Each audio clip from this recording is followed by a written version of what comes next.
Hi, I'm Michelle Wie West, and this is What's in Your Bag Golf Edition.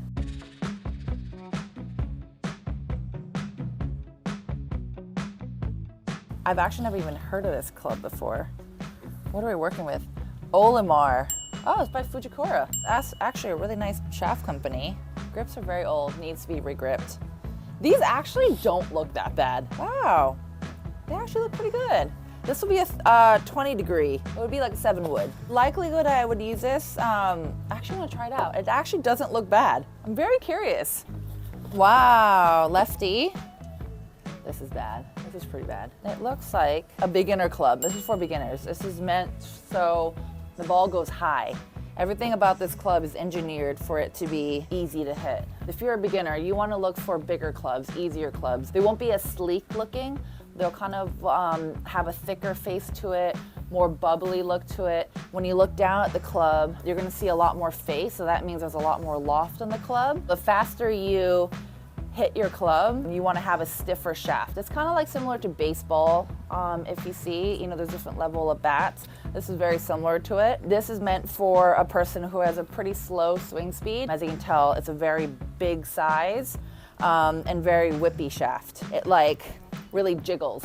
It really has a lot of movement. Tour player clubs, people who have really high speed, these shafts are gonna be hard as a rock. And when you go like this, they're gonna feel very heavy and not much movement. This is jiggle, jiggle, jiggle. Wow, very short. Very short clubs. This definitely was cut down for someone. Mizuno, these are good clubs though. 8 iron is a good iron. It's like a mid iron.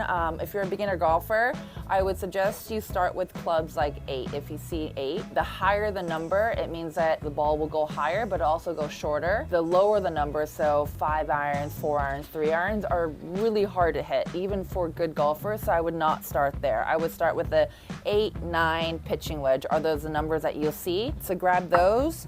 These are really short. You can see how much I'm bending over. I think someone cut these down for their kid, but great kid set. Okay, we got a 4 iron. So remember I was telling you lower number means the ball's gonna go further, it's less loft, but they're really hard clubs to hit. For beginners, you see oversized, that's pretty good. The more beginner the clubs are, the bigger your clubs would be. I would 100% start with a club that has a little indentation like this. This is called a cavity back in golf terms, but these are easier clubs in general. If you see a club that's flat back, those are usually blades, I would not start with those. So yeah, these are good beginner sets. Grip really is like deteriorating. It needs to be regripped immediately. But yeah, I would say it's not bad. AVDP, I don't even know what these are. Patent pending. I don't think they ever got their patent. $14.99, yeah. You know what? Hey, we love a budget. Most important club in your bag, the putter.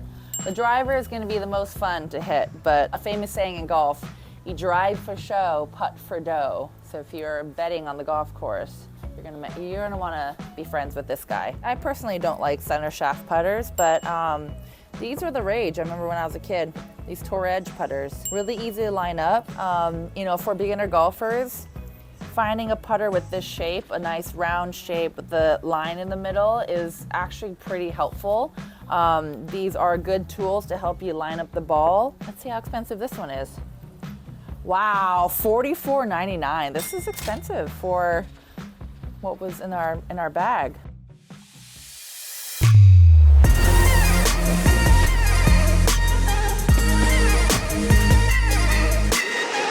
This is my goal.